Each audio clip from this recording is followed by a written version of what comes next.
Hey, what is up, everybody? This is Steve Breach coming to you here tonight. We're going to be doing a good old Battleground pre-show preview tonight. We're going to be going through all of the matches, giving our predictions and our thoughts about what's going to be going down. Let's just start off by talking about what is Battleground. When you look at this, Battleground is basically a series of 6 matches. I can honestly say that there's one match that I sort of care about. There is one match that is the main event, and then there's just 4 other matches. Nothing that really draws me into this other than Brock Lesnar being the Beast. We saw what he did at the Beast in the East show, taking apart Kofi Kingston and his tag team partners A New Day, making sure that all three went home with prizes, that being F5s. He got them all, and he killed Kofi in a matter of about 2 minutes, and he showed that he is looking for Seth Rollins, and that Seth Rollins really doesn't have anybody in his corner to help him out. And how he's going to be able to overcome the odds, I have no clue. From there, there's also John Cena going up against Kevin Owens. This should be the war to settle the score for the United States Championship. Kevin Owens losing his NXT title when he was on the Beast in the East show to Finn Balor. And you can see that NXT is going into another direction. Kevin Owens, who is booked for the upcoming NXT special that's going to be airing live from SummerSlam weekend in Brooklyn. Brooklyn, we're bringing the hood to you. But Kevin Owens going after the United States Championship against John Cena. As I think about that match, honestly, I believe it's not the lock that I think that it once was, especially with Owens going back to NXT, trying to reclaim his NXT Championship.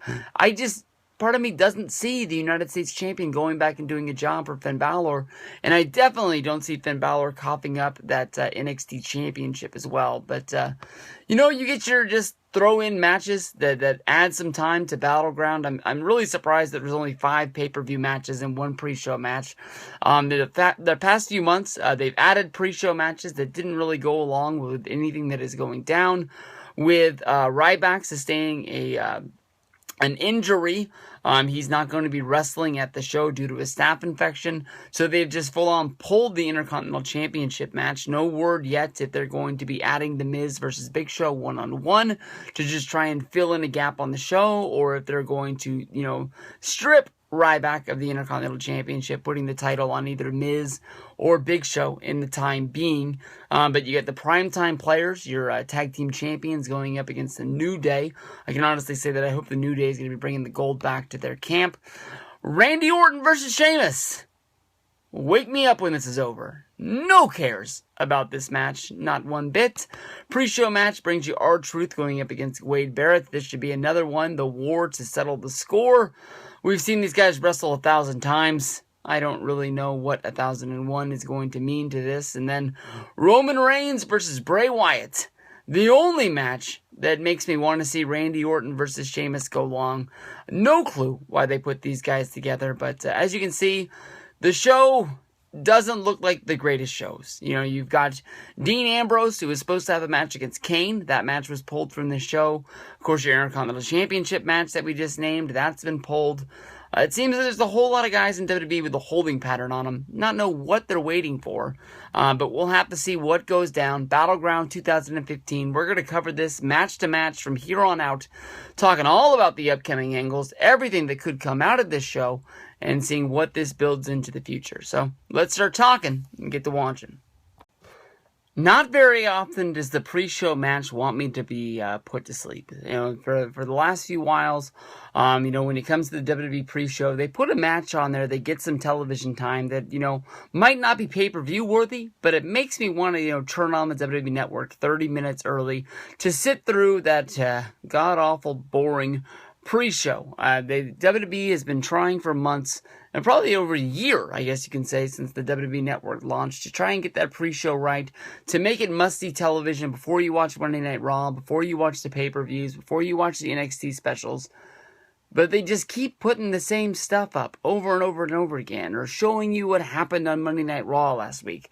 Let's face it, if you're going to watch the pre-show match, or you're going to watch the pre-show coverage before a pay-per-view, before Monday Night Raw, You watched Monday Night Raw last week. There's nobody who's the casual fan saying, hey, I know the pay-per-view starts at 5, but I'm going to turn my TV on at 4 to 4:30, and I'm going to watch these guys talk about what's going on in WWE.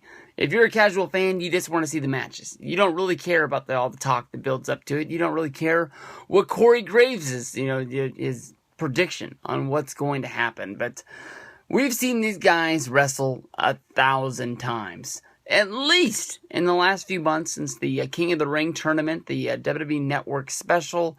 They used a little bit of Monday Night Raw, and they did an overrun the next night to crown your first WWE King since, I believe, 2010 when Sheamus won.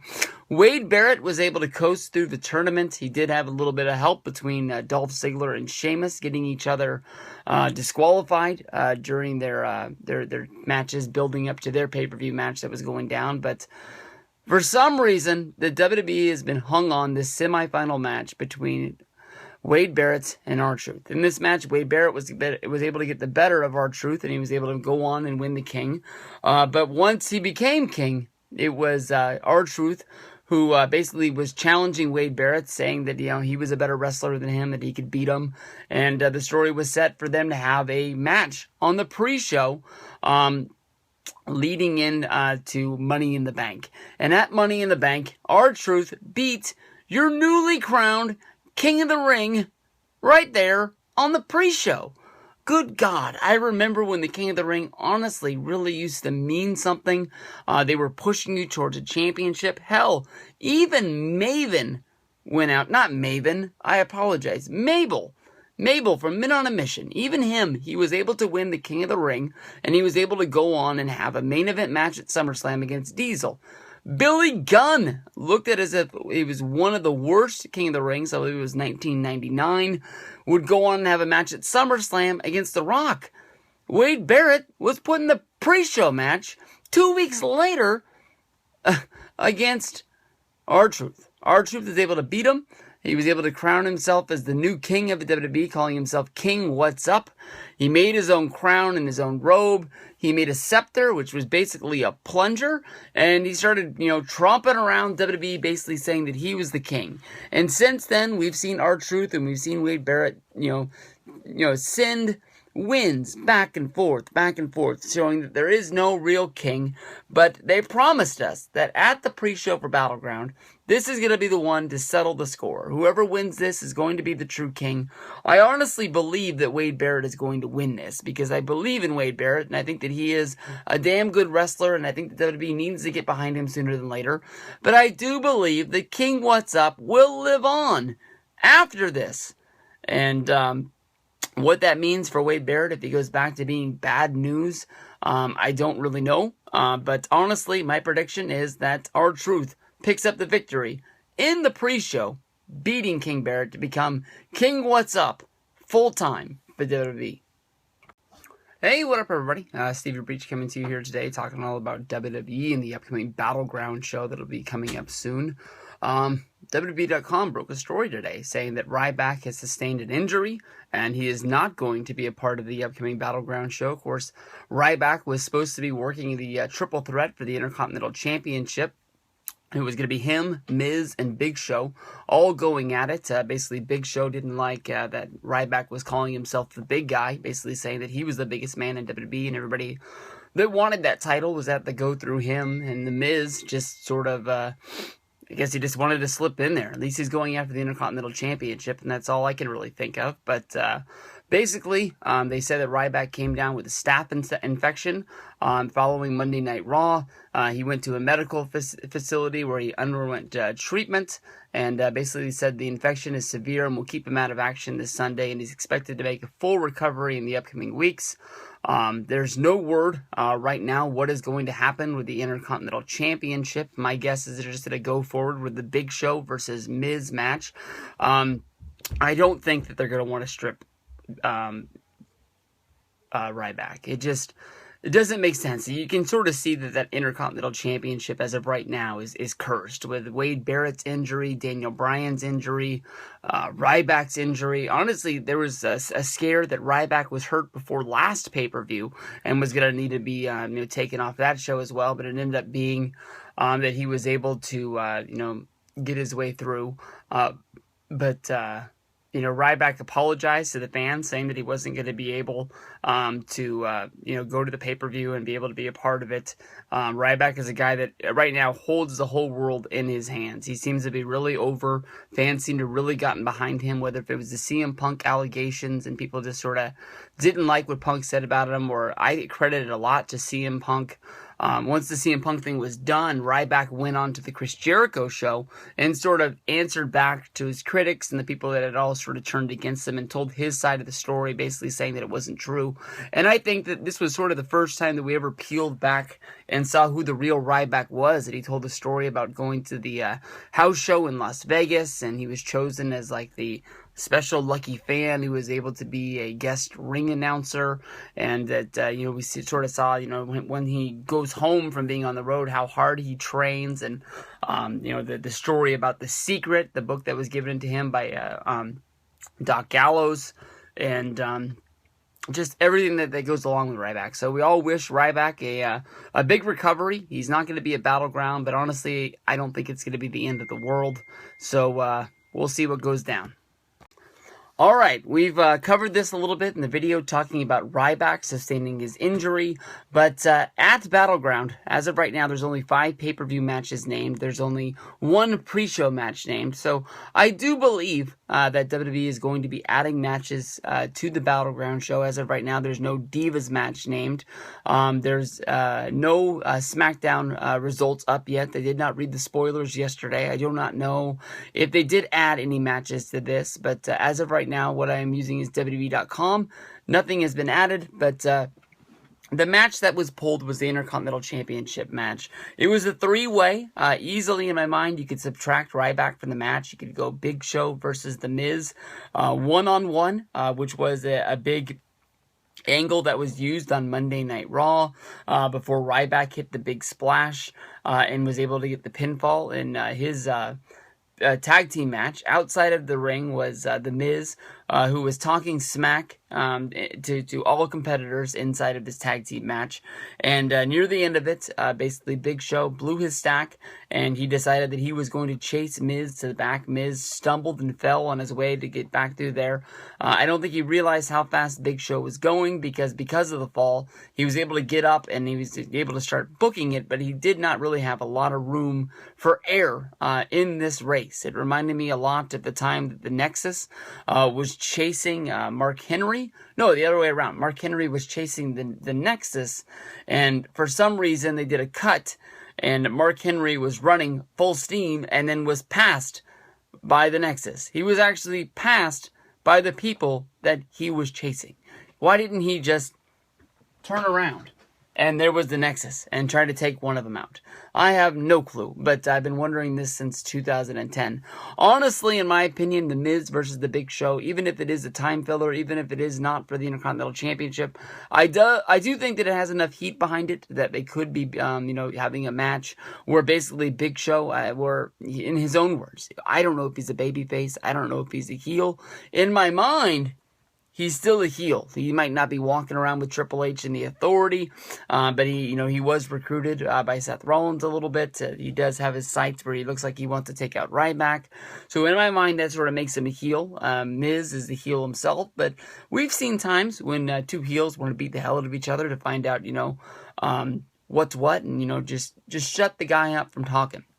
Basically, The Miz is just a yapper, always running his mouth. And I think Big Show has got that knockout punch that could just be the cure to their problem. And then once Ryback is able to come together and he's able to start wrestling again, once he gets over the staph infection, I could easily see them going right back into the program with the 3-way, easily building off of the fact that, Big Show's able to say that he beat The Miz, or maybe they're able to protect the match and they're able to have maybe another running match where basically Miz runs around the ring, Big Show gets counted out, and then you have Miz able to run his mouth that he slayed the Giant, and that he is the Giant Killer, and that puts this 3-way right back together.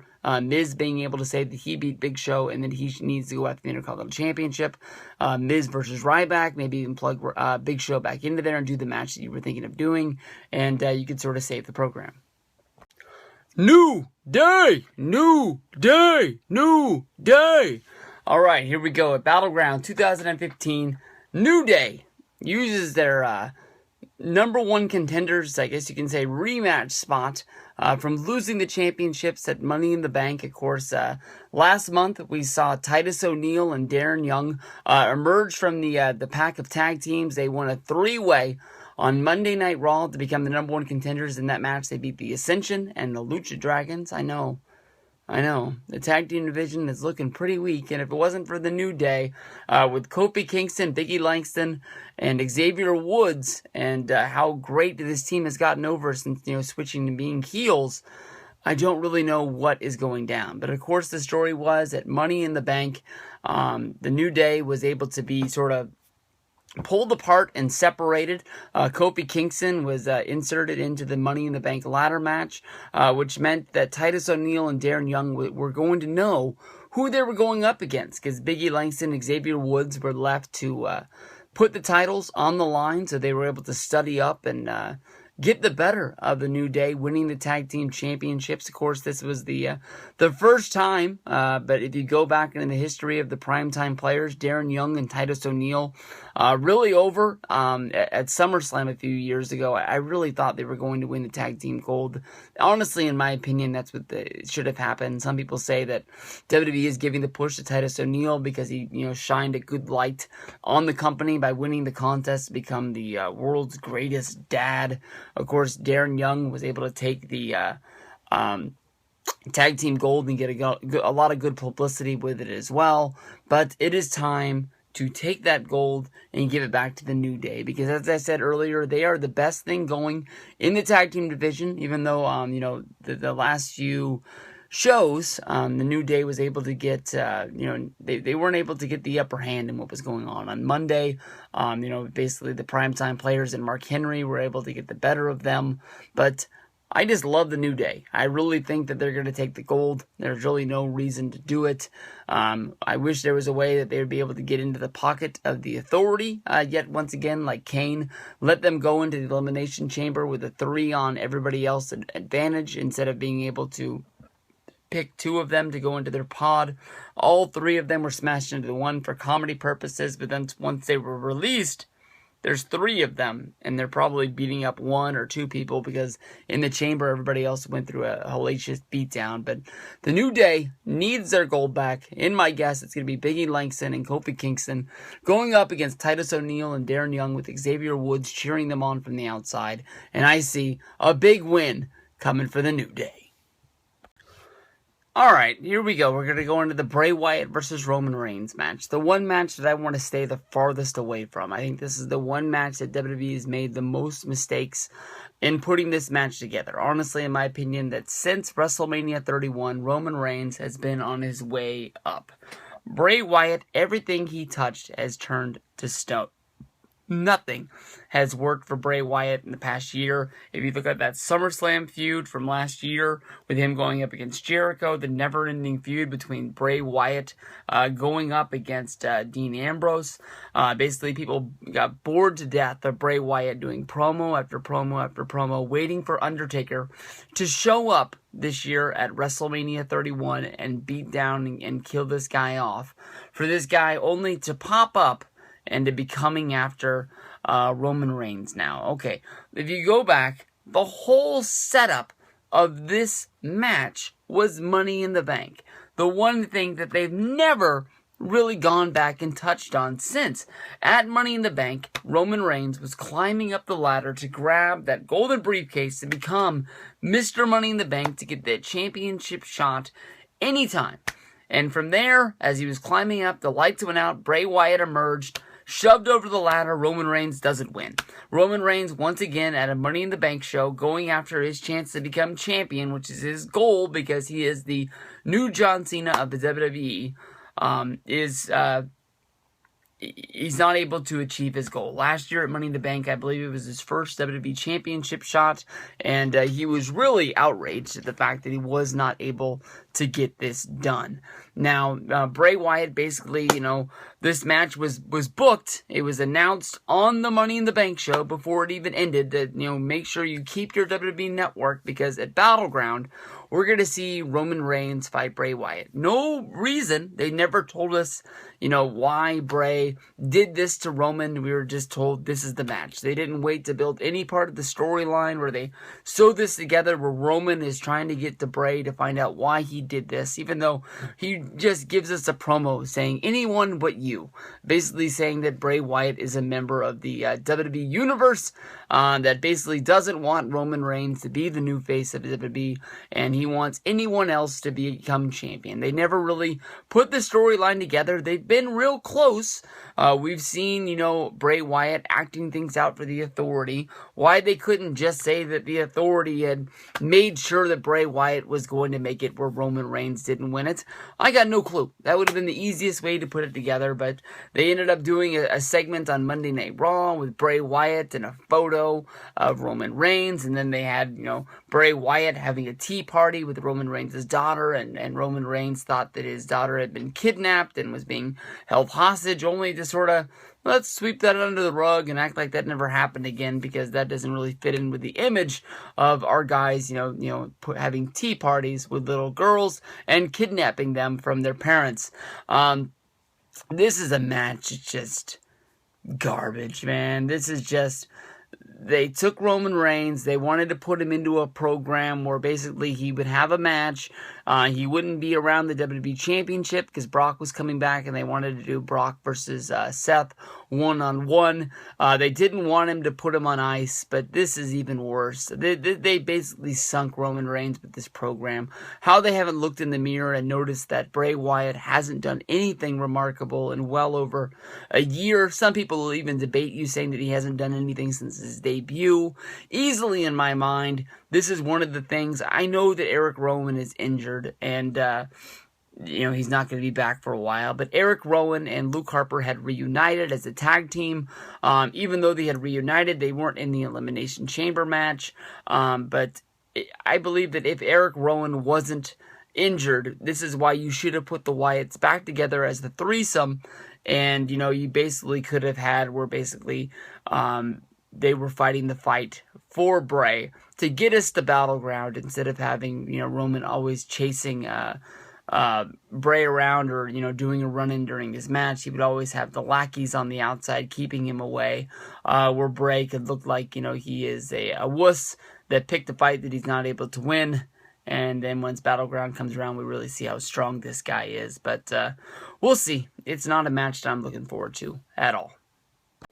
Randy Orton versus Sheamus at WWE Battleground. This is the match that, honestly, every time you see these guys linked together, even if it's in a tag match, the only thing that I think of is WrestleMania 29 weekend.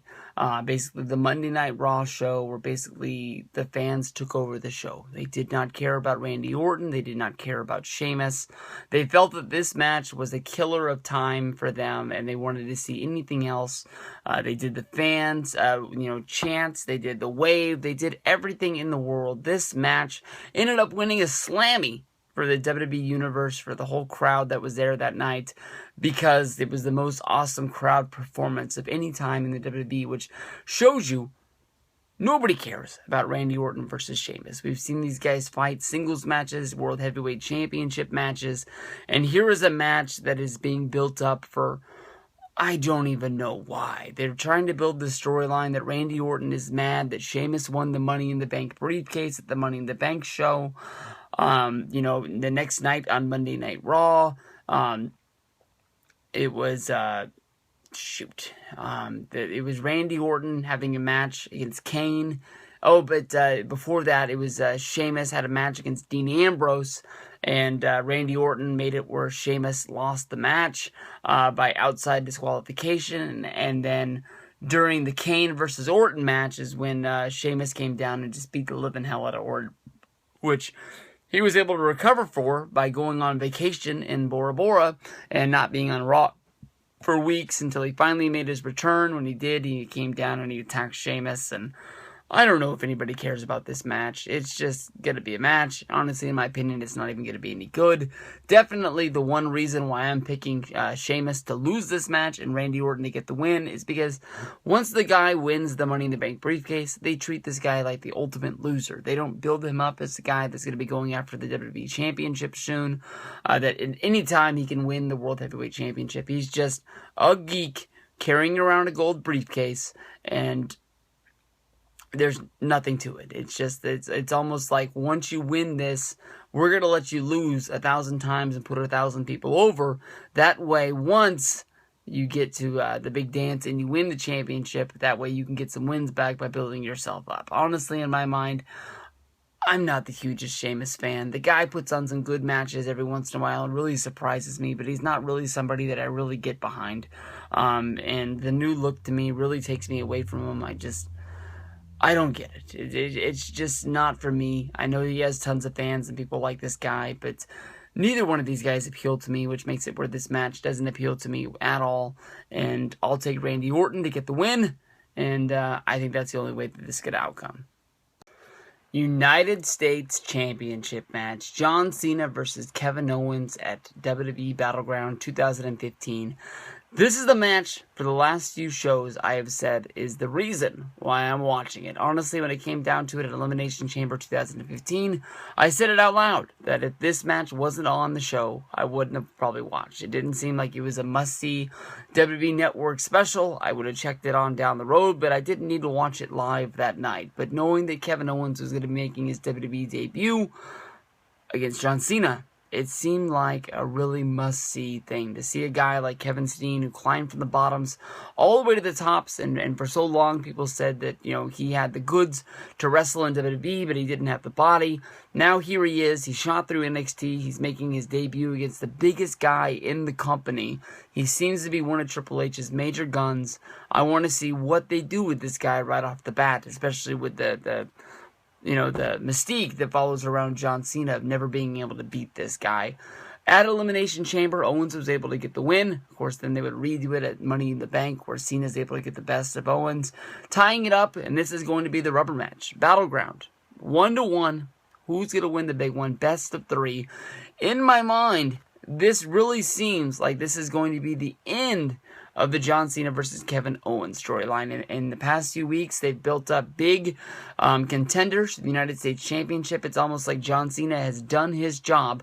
It seems that Cesaro isn't really in the hunt to be United States Champion.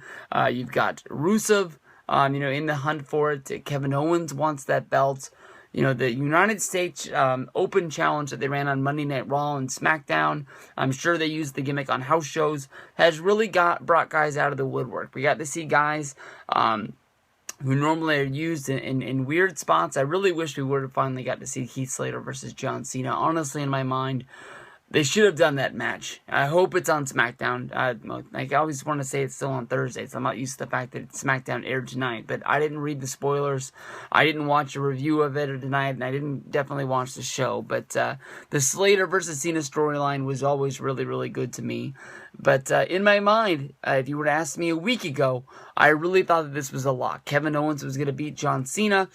John Cena would use the last part of July and the early part of August to go out and promote his movie, Trainwreck, which is coming out here, which is the big movie that stars Amy Schumer, big star of Comedy Central, the Amy Schumer show. I watched that show to fall asleep a lot. I really think that she's really, really funny. And I honestly have this on a list of movies that I just need to see. It's not because Cena's in it. It's not because LeBron James is in it. I want to see Amy Schumer, and I want to see how good this movie really is. I think that she's really, really funny. But, John Cena, you'd say, like, well, what's he going to do at SummerSlam? He's got to be a part of it. Easily, in my mind, you can announce John Cena against anybody on the WWE roster, and he could be a part of a match at SummerSlam with no real build to it. And people are going to care because he's John Cena. He doesn't need a real big push him out, go and get him. But, Kevin Owens winning the United States Championship, he could go up against Cesaro, who seems to be still going with the babyface push. I don't really know what they were doing with Rusev, building him up last week, and maybe they're just looking to build him up to kill off Dolph. A match that I thought was going to be taking place at Battleground was Dolph versus Rusev, but they got so many guys. Everybody from the United States title hunt isn't even being used, no matter how good they looked on Monday Night Raw in any fashion. So that was a little bit weird. But honestly, at Comic-Con, when William Regal announced that there was going to be a rematch at NXT SummerSlam weekend, the TakeOver Brooklyn special, Kevin Owens versus Finn Balor, I know that it's only a rematch. I'm just a little skeptical about Kevin Owens going back to NXT. Of course, he would have had to work the tapings, which I believe was airing, not airing, but taping tonight for the next run of NXT shows. He's probably going to have to be built back down there, building up this big show. Does he show up with the United States Championship? And I just have a whole lot of questions. I've really started almost talking myself out of picking Owens to win this match and win the title. John Cena, it seems like he's done everything in the world with the United States Championship. He's done almost everything to bring that belt back to life. I don't really know what much there is for him to do. I want to see Owens as champion. I just don't really think that WWE, Vince McMahon, is going to want to send their United States champion to the developmental brand NXT to show up and lose to Finn Balor. And I don't think there's any chance in the world that Finn Balor is not winning that match of that NXT title. That title match at NXT TakeOver in Brooklyn. They're going to be running the same venue as SummerSlam. There's going to be a lot of fans there. It's going to be a big ordeal on the WWE Network on the big stage. Finn Balor is the man for NXT and the NXT brand. They've gone through a few different champions, whether it's been Seth Rollins, Roman Reigns, Biggie Langston, Kevin Owens, Sami Zayn, Bo Dallas. All of these guys have been building the brand up, and now they finally have that true, real main eventer as their guy. They snatched him away from New Japan. They gave him the big build-up to the Beast in the East special, and you can tell that, Finn Balor might not keep that championship forever, but when he does, he's going to be that man, and I don't see him dropping that championship right back to Owens. So Owens being the United States champion, going there and wrestling against Finn and losing is not in my plans, and I don't really know what they're going to do with this match. I'm not really that crazy about them doing a SummerSlam match of Owens versus Cena, but then if you think about, how much they're not going to want to double book Owens. I know that he's like the hot thing right now, but do you really see Owens going in and having a match booked for the NXT special and then also having a match at SummerSlam? Because, so many, matches on pay-per-views this last year, we've seen them, get tripped up due to injury. And what would happen if Owens did sustain an injury at the NXT show and then he wasn't able to go onto the big stage on SummerSlam and wrestle? What do you do to save that big match if it's for the United States Championship or it's something that people actually really want to see? I don't think that they're going to put SummerSlam into danger and take that United States Championship match off of there, because look at how much they've done to build up the United States title. They've actually got competitors. They've actually got contenders to go after it right now. Cena has defended that belt on almost every Monday Night Raw and every SmackDown since WrestleMania 31, and for them to be building up to SummerSlam and take the United States Championship off of the show, it's almost going to give Vince that excuse of nobody wants to see this title. So many times we've seen the Intercontinental title or the United States Championship put into a place where nobody sees it on a pay-per-view just because WWE skipped over it when they were booking the show and just said, who cares, whatever. And that's when the United States title and the Intercontinental title fell into this place where nobody cares about the championship anymore. It's just in a spot where nobody believes it. If I didn't do a video talking about Ryback's injury, if you would have asked me right now, I probably would have got wrong, or I probably would have been pretty stumped to who the United States and Intercontinental Championship titles were on. But as I was a kid, I could close my eyes, spin around in a circle for a minute, and still be able to get my mind around who the titles were, because they meant something. And that's what WWE's trying to build up to. So I got no clue what's going to happen. I'm going to pick Owens because I want him to win. And I think that's going to be good for the WWE and good for the future of the WWE. But honestly, in my mind, every day I'm talking myself into John Cena winning this match a little bit more and more. Hey, what up, everybody? This is Stevie Breach coming to you. The big rumor of the day, which is coming from WWE, that being that basically there was a picture taken and a Reddit article that was written on Reddit. Reddit is something that honestly I don't really understand. I know that a lot of wrestling rumors come from Reddit. Some people are very credible. Some people are just like you and me. They just make an account and they start saying shit. Every once in a while they might get lucky and pick one and people think that there's some big wrestling insider. And next thing you know, they buckle under the pressure and they don't know what's going to happen next. But here's the basis of the story. Undertaker, a photo has been released that is taken of Undertaker working out in a gym.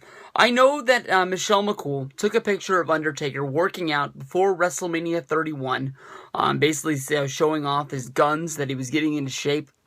He was lifting some big weights. And in this picture, Undertaker is working in what looks to be a very, very large gym, lifting very large weights. And some people are saying that Undertaker is getting ready to make a comeback and return at SummerSlam to give the New York, New Jersey SummerSlam a big, huge lift and really help out WWE in a slumping time right now. Honestly, I would love Taker to come back, but I think WWE has gotten to the point where Undertaker is going to wrestle once a year at WrestleMania, because WrestleMania has made Undertaker, Undertaker has made WrestleMania. They go hand in hand. I know that at one point, I believe it was WrestleMania 29, Undertaker wrestled against CM Punk, and he told Vince that he felt pretty good. He wanted to go do some more stuff. He went on the UK tour, went on Monday Night Raw, took a triple powerbomb from the Shield through the announce table, and said, fuck, that hurt. I ain't doing that again. And all plans of doing like Undertaker, Kane, and Daniel Bryan against the Shield at SummerSlam were scrapped. There was no way in the world Taker was getting up and he was going to be going and doing a SummerSlam match after that spot. So the Shield got one over on the Undertaker and basically never had any receipt come from that one. But honestly, in my opinion, Taker is a guy that's going to go to the gym. Taker is a guy that goes to UFC shows. If you look in the picture, you can tell in the background that there's a very large UFC banner hanging up there. I believe that this is either a UFC gym that is in the area that he's in, or I believe that this is a gym that trains a fighter that might have had Undertaker come in there as a guest. If you've watched UFC, Undertaker is a guy that is interviewed by Ariel Helwani a lot. He's been, shown on camera and then, put up on the bottom of the screen. The Undertaker, WWE wrestler, at these shows. Everybody can remember the stand-up sort of what was supposed to set the table for an angle between Undertaker and Brock Lesnar at WrestleMania 27 before it was cock-blocked by Dana White. Everybody knows that Taker is a huge fighting fan, and everybody knows that I'm sure a lot of fighters are big fans of WWE, big fans of The Undertaker. I could easily see that Undertaker was an invited guest to this gym. Someone took a picture, and someone did not keep it under wraps. Someone probably tweeted out on their Twitter account or put it up on Instagram, and it just fell into the wrong hands, and now these wrestling fans are going bananas thinking that we're going to be seeing a big thing to happen. Undertaker's a guy that's going to work out for the rest of his life. I can easily see that he's going to be the dude hitting the gym at 70 years old, trying to lift as much as he can. It's what he's done his whole life. He's going to stay big. I don't see Undertaker as the guy that's going to ride off into the sunset, sit down on his couch, and just eat bonbons and watch Jerry Springer all day. Taker is the guy that's pounded ass his entire life. He's going to be going into the gym. He's going to be lifting them kettlebells. He's going to be throwing them weights around. And he's going to stay big. Michelle McCool is the girl that you can tell was all about fitness herself. I'm sure that, she didn't get with Undertaker to see him just slouch away and, just piddle up and die on his couch in Texas. I'm sure he's got a lot of stuff to be doing out there. I know that Stone Cold Steve Austin and Chris Jericho both said that Undertaker is going to be on their podcast as soon as he frees up time. So this isn't a guy just sitting around doing anything. He's always going to be moving. He's always going to be on the go doing something and seeing what's going down. Even Undertaker has told Shawn Michaels to cruise by and they would go hunting sometime. And the last time I heard a Shawn Michaels interview and he was asked about The Undertaker, he said that they planned on getting together soon, but it hadn't happened yet. So The Undertaker is a guy that's not slouching around. He's not coming back. We'll see him at WrestleMania 32. Maybe he'll wrestle against John Cena. Maybe he'll wrestle Sting. Maybe he'll give a rematch to Bray Wyatt. I don't know. But we'll see what goes down. It's going to be a good one. Undertaker come back at WrestleMania. No way in hell at SummerSlam. Main event time. Seth Rollins going up against Brock Lesnar for the WWE Championship at WWE Battleground 2015. This is going to be a big match. This is why people are going to be watching Battleground on the WWE Network. This is why people are going to be pumped up for wrestling on Sunday, is seeing the return of Brock Lesnar to come back to WWE. The Beast in the East special that aired live from Tokyo was a huge, overwhelming success for everyone that was involved. We got to see Brock Lesnar make his return match in a match killing Kofi Kingston. This match was joked about for months, and then at the last minute, WWE almost had cold feet pulling the match, but they decided to go through with it. They didn't give Kofi barely any offense. I believe he tried to hit a drop kick early in the match, and within 2 minutes, it was all she wrote. But you could tell that Brock Lesnar is fixated on getting that WWE Championship back. That is what he fights for. He wants it. Seth Rollins last year was the one guy to almost hold the Money in the Bank briefcase for as long as you're able to hold it. He ended up cashing it in at WrestleMania 31. When you think about what the Money in the Bank briefcase means, when you go back to, Money in the Bank was held at WrestleMania each and every year. It was for the winner to win that briefcase and hold on to that contract for a year and cash in on the grandest stage of them all, becoming the WWE Champion in the main event of WrestleMania. Finally, at WrestleMania 31, we got to see that play out the way that it was made when that belt, or when that concept to go after the belt was created at WrestleMania 21, when Edge won the first Money in the Bank ladder match. From there, he would go on and cash in at I believe what was the name of that show? New Year's Revolution, whatever it was. It always gets me mixed up. But when Edge cashed in after the Elimination Chamber match, everyone was in shock and awe. Nobody knew that you were able to cash in 24/7. It was almost like WWE changed the game at the last minute. But, it always makes it very fun, very exciting. This match, to me, honestly, would mean a little bit more if Roman Reigns was involved to sort of play off the match, that all three guys will go into Battleground fresh, and it's not like, Roman and Brock Lesnar wrestling an entire match before Seth ran out there, made it a three-way, and even though he had lost earlier in the night, that, he didn't go into the match, fresh as a daisy while everybody else beat the hell out of each other before he got there. But when you have the briefcase, you're the guy that says when the match starts, and that's what he did. After Money in the Bank, when Seth Rollins beat Dean Ambrose, Seth Rollins declared himself the greatest WWE champion of all time, which basically sent shockwaves to the entire WWE. You could tell that the Authority almost turned their back on Rollins at that point, sort of saying that his head was bigger than what was going on. Once Brock made his debut, Seth was able to get the band back together, in his own words, with Kane making his return, J&J Security.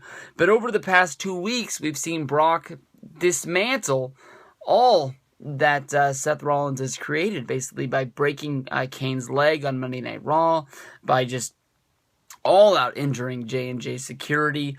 He took, Jamie Noble, broke his back, broke his arm, broke his rib. The guy's done. He ain't showing up. There's nothing but a miracle that's going to be helping Seth Rollins at Battleground. But I think the overwhelming storyline that revolves around this match is Triple H and the real Authority, Triple H and Stephanie McMahon. Stephanie, in the past few months, has seemed like she's gone really cold on Seth Rollins, even though he's been WWE champion since WrestleMania.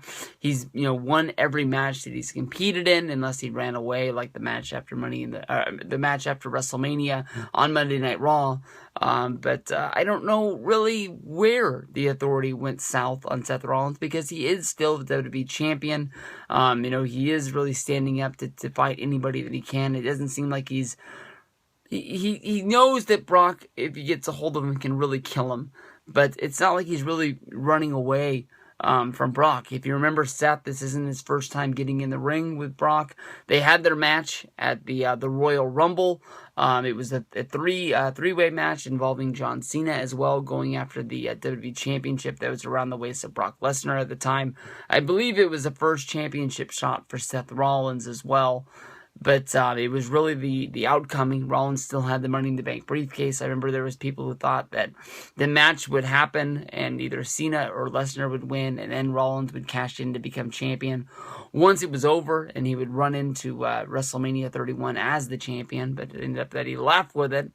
But this month, when Brock and Lesnar made their debut, or fucking screwed that up, but when they made the return to Monday Night Raw, it sent shockwaves to the WWE big time. I didn't know if Lesnar was the heel or if he was a babyface, but it looks like going into the match, Lesnar is going to be a babyface.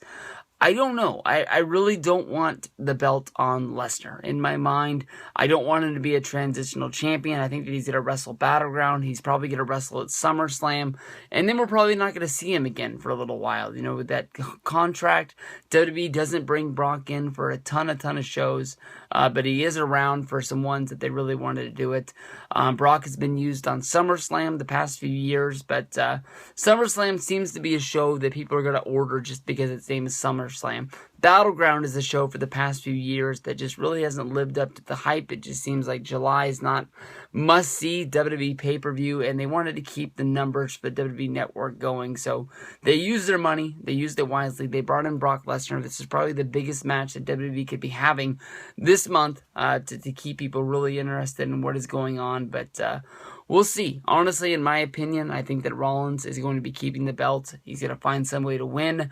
But I think that I'm giving in to the rumor that Rollins is going to be wrestling Triple H. I think that Triple H is going to be mad that he built a stable for Rollins with J&J Security and Kane.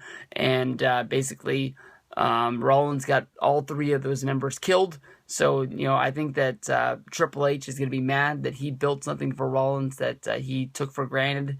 And he's probably got a big head thinking that he's bigger than the authority and better than what's going on. Triple H set up this match as a way for Rollins to prove himself to him. So, we'll see what happens. But honestly, in my opinion, I see Rollins keeping the belt. How you have Brock lose and not get it, I got no clue. But the big rumor is SummerSlam. Triple H versus Rollins. Could be a good match, and it could be something that I get really fired up about, seeing Triple H wrestle one more time. Triple H has wrestled on the last few WrestleManias last year because they were doing Evolution versus The Shield. He wrestled 2 extra shows, but he is the guy that likes to keep that suit jacket on and the tie, but when it comes down to it and there's time to get into the ring and there's money to be made, Triple H is that guy who will step up to the plate. He'll take his whipping and try and put WWE in a better light. So we'll see what goes on with the show. I think that Battlegrounds could be a good show, but honestly, in my opinion, Lesnar versus Rollins is the one match that I really care about. Owens versus Cena is the match that I don't really care about as much because we've seen it in the last 2 pay-per-views. But it really could stand up and surprise me. If you get anything out of Bray Wyatt versus Roman Reigns, if you get anything out of Orton versus Sheamus, it could end up being a good pay-per-view.